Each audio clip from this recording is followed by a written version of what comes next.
सोचिए एक पल के लिए, आपकी आंख खुलती है सुबह, लेकिन ये कोई आम सुबह नहीं है। कोई अलार्म नहीं बजा, कोई मोबाइल की स्क्रीन नहीं जली, क्योंकि आपके आसपास न कोई घर है, न बिजली, न इंटरनेट और न ही कोई इंसान। जहां तक नजर जाती है वहां तक बस बर्फ है, बर्फ जो आपकी सांसों को जमा दे, पेड़ जो कभी भी गिर सकते हैं और खामोशी इतनी गहरी कि अपने ही दिल की धड़कन डराने लगे। आपने कभी 5 मिनट अकेले कमरे में बिताकर बेचैनी महसूस की है? अब सोचिए, कोई 5 दिन नहीं, 5 हफ्ते नहीं, पूरे 20 साल ऐसे ही जंगल में कैसे रह सकता है? सवाल ये नहीं है कि कोई क्यों गया, सवाल ये है कि कोई ऐसे हालात में जिंदा कैसे रहा। ये कहानी है याकुतिया, साइबेरिया के सबसे खतरनाक और बर्फीले जंगलों की, और एक ऐसे आदमी की जिसने सब कुछ छोड़कर, पूरी दुनिया से कटकर अकेले इन जंगलों में जिंदगी बिताई। यहाँ इंसान नहीं रहते, यहाँ तो भालू, बर्फीले तूफान और जानलेवा ठंड का राज चलता है। और फिर भी एक इंसान ने यहाँ 20 साल गुजार दिए, न तो किसी से बात की, न किसी की शक्ल देखी, बस जिंदा रहा उस जगह पर जहाँ जिंदा रहना ही एक चमत्कार है। कौन है ये आदमी? क्या इसके पीछे कोई राज है? क्या वो भाग रहा था या फिर छुपा रहा था कुछ? तैयार हो जाइए, क्योंकि अब हम लेकर चलेंगे आपको एक ऐसी यात्रा पर जहां डर, तन्हाई और हिम्मत तीनों की असली परीक्षा होती है। याकुतिया, धरती का सबसे खतरनाक इलाका। तो चलिए अब उस जगह की बात करते हैं जहां ये पूरी कहानी घटती है। याकुतिया यानी रूस का एक ऐसा इलाका जिसे सुनते ही रशियन लोग भी कांप जाते हैं। क्यों?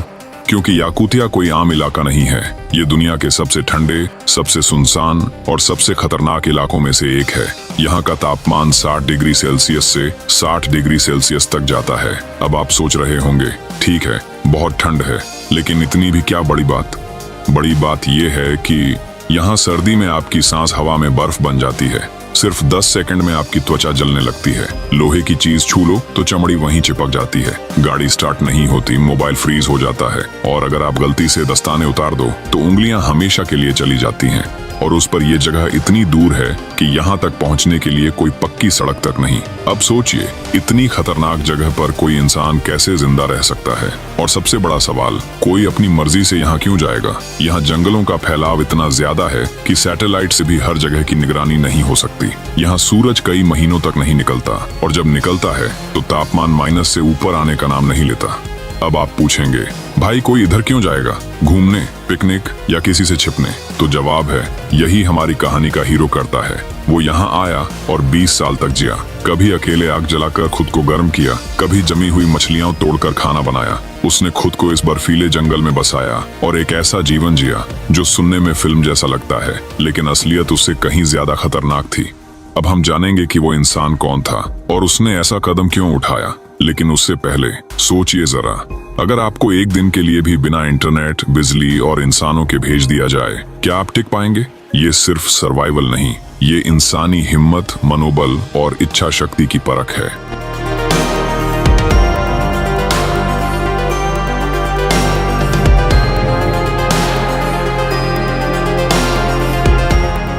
स्लावा कोरोटकी, इंसान जिसने खुद को दुनिया से काट लिया। तो अब आप तैयार हो जाइए उस किरदार से मिलने के लिए जिसने इस कहानी को इतना रहस्यमयी बना दिया है। नाम स्लावा कोरोटकी, रूसी नागरिक, पेशे से मौसम वैज्ञानिक, एक बेहद शांत, समझदार लेकिन अंदर से कुछ टूटा हुआ इंसान, जिन्होंने वो किया जो बहुतों के लिए सिर्फ एक डरावना सपना है। उन्होंने दुनिया को अलविदा कह दिया और साइबेरिया के सबसे वीरान इलाके में जाकर बस गए। लेकिन सवाल ये है, कोई ऐसा क्यों करेगा? हर इंसान चाहता है आराम, दोस्त, परिवार, नेटफ्लिक्स, सोशल मीडिया, लेकिन स्लावा को इन सब से चिढ़ थी। कहा जाता है उन्हें इंसानों से नहीं, इंसानियत से परेशानी थी। लोगों की आवाज से नहीं, लोगों की फालतू बातों से घुटन होती थी। उन्हें सुकून चाहिए था, और उन्होंने वो सुकून उस जगह में ढूंढा जहां लोग सांस लेने से डरते हैं। अब अगर आप सोच रहे हो कि ये किसी मूवी का स्क्रिप्ट है, तो आपको बता दूं, स्लावा ने सच में रशियन मीटियोरोलॉजिकल डिपार्टमेंट की नौकरी छोड़ दी थी और खुद को वॉलंटियर कर दिया। याकुतिया के नॉर्थ पोल पास एक आइसोलेटेड वेदर स्टेशन पर ड्यूटी के लिए वो वहां गया और फिर कभी वापस नहीं आया। उसने वहां खुद एक झोपड़ी बनाई, लकड़ियों से बनी, बिना हीटर के, बिना मोबाइल नेटवर्क के। ना कोई मार्केट था, ना नेबर्स, सिर्फ बर्फ, ठंडी हवा और कभी कभी किसी भालू की गुर्राहट। स्लावा का रूटीन बहुत सिंपल था। सुबह उठो, बाहर तापमान रिकॉर्ड करो, लकड़ी काटो, खाना बनाओ, खुद को गर्म रखो और वापस सो जाओ। ना टीवी, ना मोबाइल, ना इंसान।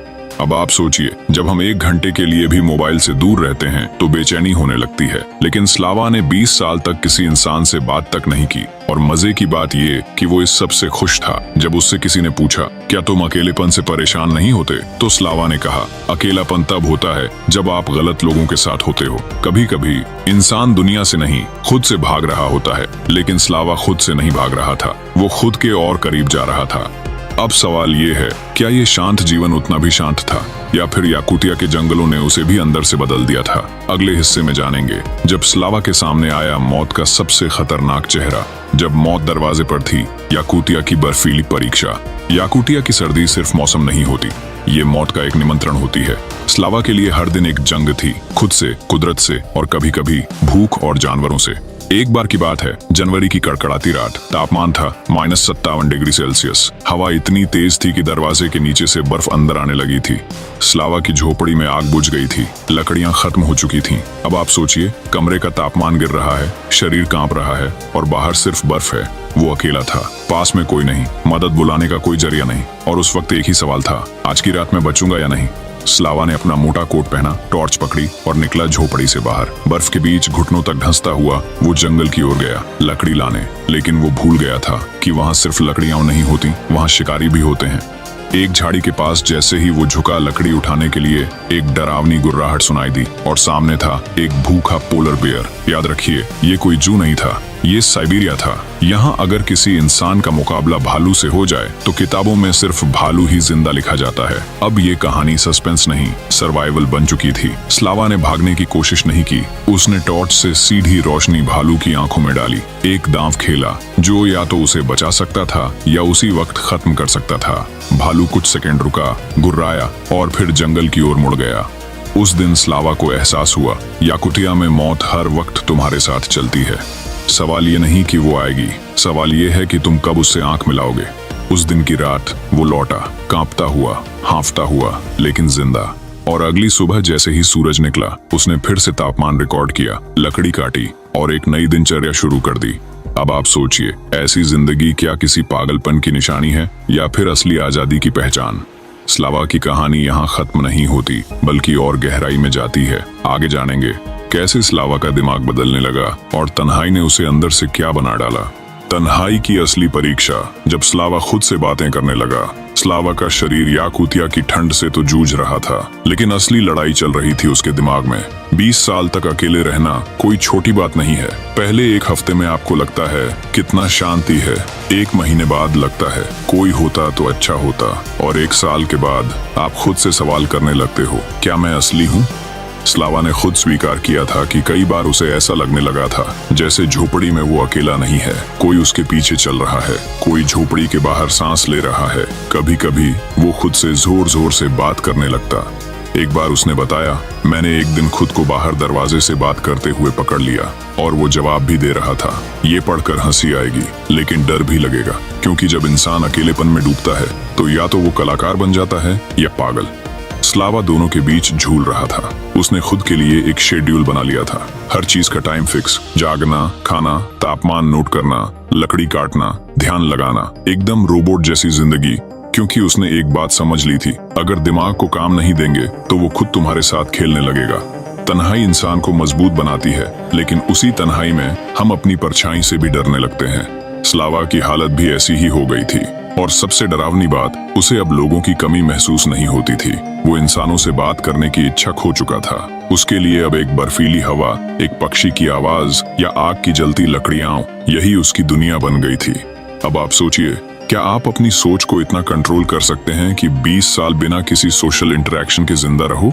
स्लावा के लिए अब जिंदगी बस एक रूटीन थी, जिसमें डर भी था, शांति भी और एक अजीब सी मानसिक नम्बनेस भी। लेकिन असली ट्विस्ट तब आया जब एक दिन अचानक किसी ने उस वीरान जंगल का दरवाजा खटखटाया।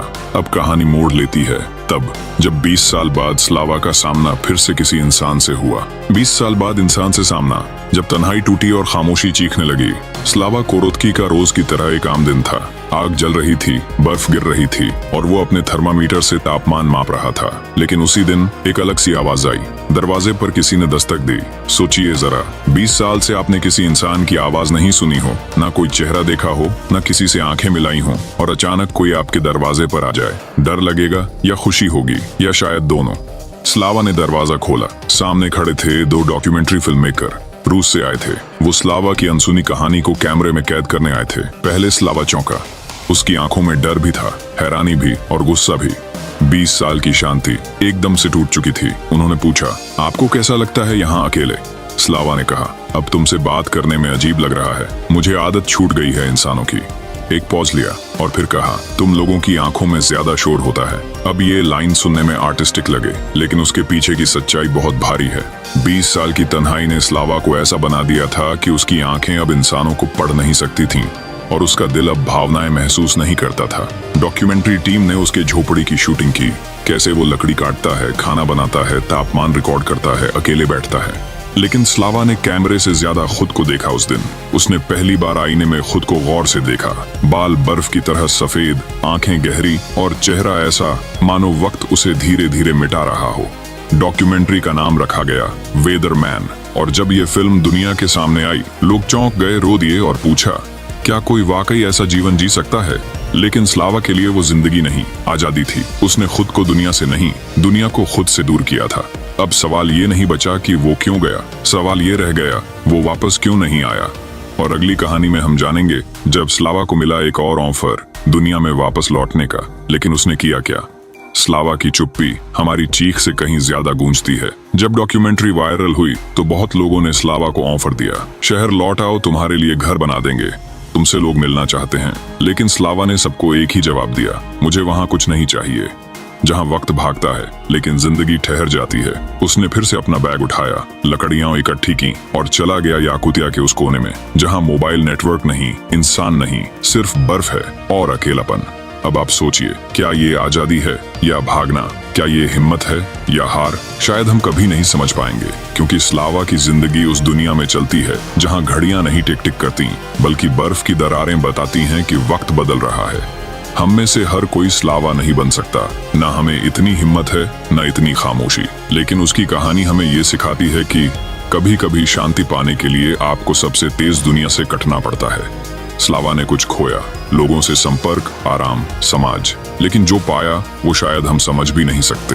तो अगली बार जब आप अकेलेपन से डरें या खुद से बात करने लगें, तो याद रखिए, कहीं दूर साइबेरिया की बर्फ में एक इंसान खुद से ही दोस्त बनकर जी रहा है। अगर आपको ये कहानी पसंद आई हो तो लाइक और शेयर जरूर करें, क्योंकि शायद कोई और स्लावा इस भीड़ में अपनी शांति ढूंढ रहा हो। आपका समय देने के लिए शुक्रिया। मिलते हैं अगली कहानी में, एक और रहस्य, एक और सफर के साथ।